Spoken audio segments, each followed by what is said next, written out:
بسم اللہ الرحمن الرحیم۔ حج بدل کے لیے حج تمتع ضروری ہوگا۔ آفاقیوں کے لیے عموماً قران مشکل ہوتا ہے، لہذا اس کی کیا صورت ہوگی؟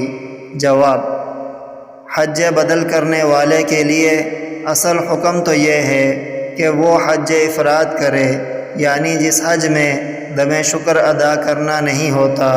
بس اگر حج افراد کرنے کی ہمت نہ ہو، حج بدل کرانے والے کی اجازت سے حج تمتع کرنے کی اجازت ہوگی۔ تاہم اگر حج بدل کرانے والے شخص نے حج تمتع کی اجازت نہیں دی تو حج بدل میں حج افراد ہی کرنا ضروری ہوگا۔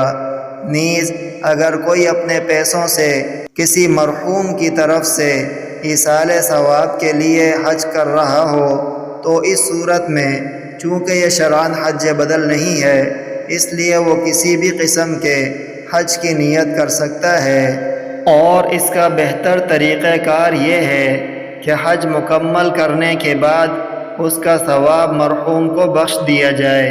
باقی حج بدل میں حج قران ادا کرنے کا حکم نہیں ہے، فقط واللہ اعلم۔